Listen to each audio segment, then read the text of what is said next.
Hello. अब अपन देखते हैं थर्ड नॉर्मल फॉर्म। कोई डेटाबेस का थर्ड नॉर्मल फॉर्म में होना ये बतलाता है कि उसके सारे टेबल्स जो है थर्ड नॉर्मल फॉर्म में है। इस थर्ड नॉर्मल फॉर्म का मतलब क्या होता है? पहली स्थिति कि वो सेकंड नॉर्मल फॉर्म में हो। सेकंड नॉर्मल फॉर्म होने का मतलब हो जाता है कि वो एटॉमिक और पार्शियल फंक्शनल डिपेंडेंसी से मुक्त हो। सेकंड फॉर्म जो है सारी डिपेंडेंसी को रख सकता है, सिर्फ पार्शियल फंक्शनल डिपेंडेंसी को हटाना रहता है। तो जब हम ये कह रहे हैं कि वो सेकंड नॉर्मल फॉर्म में है तो उसका पार्शियल डिपेंडेंसी जो है वो हट गया है। अब इसके बाद आता है जो या इसके लिए जो सेकंड कंडीशन है वो ये कहती है कि हियर नो ट्रांजिटिव डिपेंडेंसी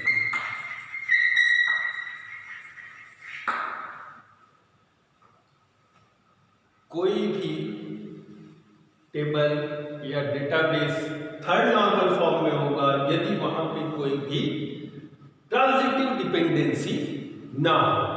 अब अपन देखते हैं कि ये ट्रांजिटिव डिपेंडेंसी होती क्या है।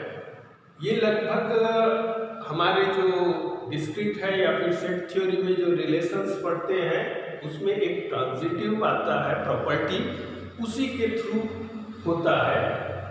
यहाँ देखिए, अगर हमने कोई एक रिलेशनल डेटाबेस लिया जिसके एट्रीब्यूट्स हैं ए, बी और सी। अब अगर फंक्शनल डिपेंडेंसी जो है A to B and B to C है। ए एक प्राइमरी की है, इस प्राइमरी की के द्वारा हम बी को सेलेक्ट कर सकते हैं या बी तक अप्रोच हमारी है और इस बी से हम सी तक पहुंचते हैं।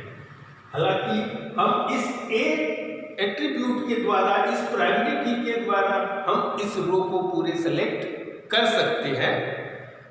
सेलेक्ट करने में प्रॉब्लम नहीं है, प्रॉब्लम कुछ दूसरा ये है कि हम ए के द्वारा बी को हम डायरेक्टली फंक्शनल बतला सकते हैं और बी के द्वारा सी।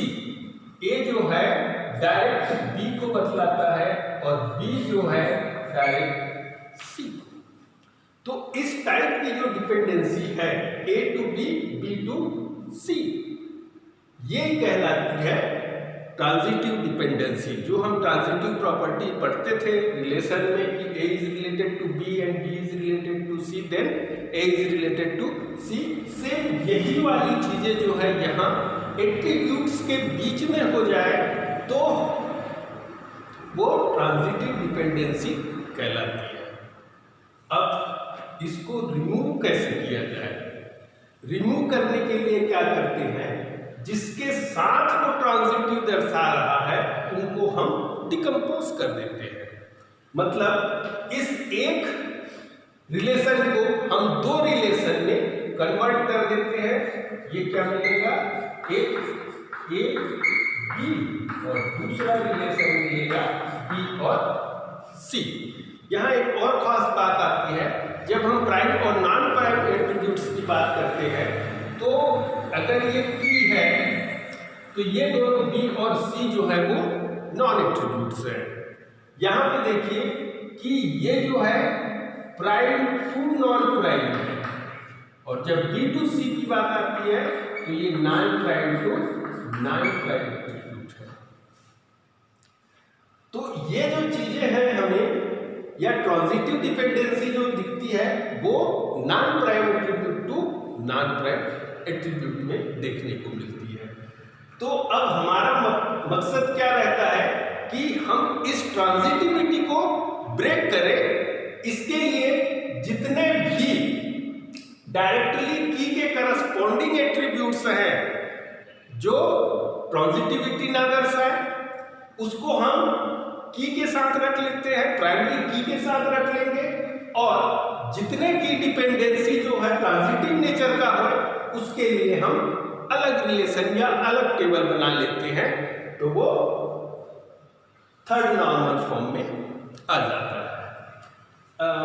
ये चीज अपन और दूसरे तरीके से भी देख सकते हैं। अगर यहाँ पे ऐसा हो, मतलब ये जो है एक सिंगल था, यहाँ पे क्या है कंपोजिट प्राइमरी की है, तो इस स्थिति में जो भी है, अगर हम ए बी से सी को फाइंड करते हैं, सी से बी को फाइंड करते हैं और ए बी से ई को फाइंड करते हैं, तो ए बी से डायरेक्ट जो है सी और ई तक हम पहुंच सकते हैं। मतलब एक प्राइम टू नॉन प्राइम है, तो इनका जो टेबल बनेगा, एक टेबल जो होगा वो ए बी सी और ई का बनेगा, और जो सेकंड बन रहा है वो बन जाएगा सी और डी के बीच। इसको हम इस तरीके से डिकम्पोज कर देते हैं। तो अब जो ट्रांजिटिविटी वाली जो चीज है वो यहां से रिमूव हो जाती है, ये भी डायरेक्टली हो जाता है और ये भी डायरेक्ट, ट्रांजिटिव नेचर यहां से खत्म। और इसमें फिर ये जो है, जो नॉन प्राइम एट्रीब्यूट था पहले, वो सेकंड टेबल के लिए या सेकंड रिलेशन के लिए प्राइमरी की या प्राइम एट्रीब्यूट बन जाता है। हमें इसी तरीके से इसको ब्रेक करने होते हैं। इसके लिए हम एग्जाम्पल देखते हैं। तो एग्जाम्पल है कुछ ऐसा है कि कोई एक स्टूडेंट ले लेते हैं, स्टूडेंट का रोल नंबर, और अपन ले लेते हैं डिस्ट्रिक्ट, और ये हो जाता है सिटी। ये मान के चलिए कि कोई बस्तर यूनिवर्सिटी में स्टूडेंट लोग जो पढ़ रहे हैं, उनके लिए एक टेबल है। हम यहाँ पे कर देते हैं, जैसे रोल नंबर आ गया 201, 202, 203, 204। डिस्ट्रिक्ट में अपन ले लेते हैं बस्तर डिस्ट्रिक्ट, और सिटी हो जाता है यहाँ पे जगदलपुर।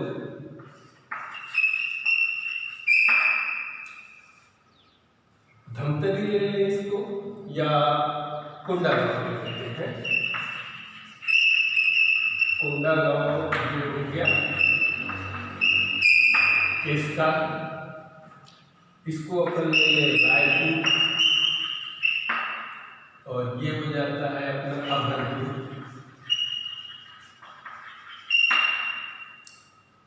ये हो गया बस्तर, ये हो गया जगदलपुर।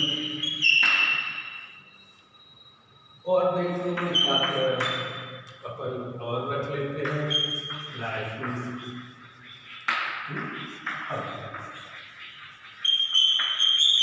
यहाँ जो हम देख रहे हैं उसके हिसाब से क्या हो रहा है, ये जो है अपना प्राइमरी की है। अब ये देखो 201 रोल नंबर वाला स्टूडेंट जो है वो बस्तर से बिलोंग कर रहा है, 2 वाला कोंडागांव से, 3 वाला रायपुर से, 4 वाला बस्तर से, 5 वाला रायपुर से। यहाँ से हम इसको फाइंड करते हैं और इस डिस्ट्रिक्ट के माध्यम से हम सिटी को फाइंड करते हैं कि ये बस्तर जगदलपुर को बतला रहा है या कोंडागांव जो है वो केसकाल को बतला रहा है। तो हम 201 से तो इसको सीधे सीधे ले रहे हैं, लेकिन इसमें नेचर क्या हो रहा है, डिपेंडेंसी जो है वो ट्रांजिटिव टाइप की है। हम 201 से बस्तर जाके जगदलपुर तक जा रहे हैं। तो इस टाइप का जो ये ट्रांजिटिविटी डिपेंडेंसी है वो रिप्रेजेंट होती है।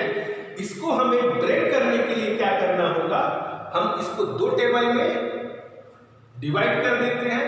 एक जो होगा वो एस रोल नंबर का और डिस्ट्रिक्ट का हो गया, और दूसरा जो है वो डिस्ट्रिक्ट और सिटी का हो गया। ये एक टेबल बन गया और ये दूसरा टेबल।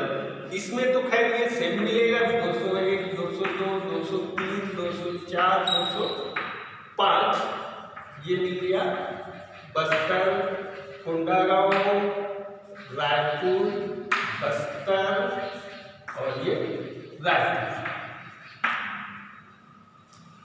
अब इसका देखिए, इसमें क्या है, डिस्ट्रिक्ट जो है वो बस्तर है, ये जगदलपुर, कोंडागांव है तो अपने को मिलता है केसकर, और रायपुर है तो उसका सिटी मिलता है अपने को अभनपुर।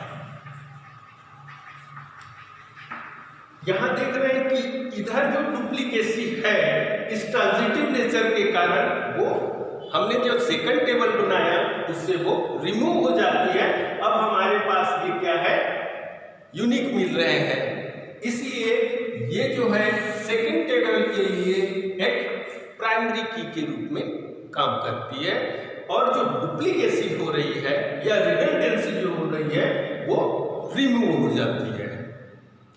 तो इस तरीके से हम अगर कोई टेबल थर्ड एनएफ में नहीं है तो उसको रिमूव करते हैं ट्रांजिटिविटी नेचर को और थर्ड नॉर्मल फॉर्म में ले आते हैं।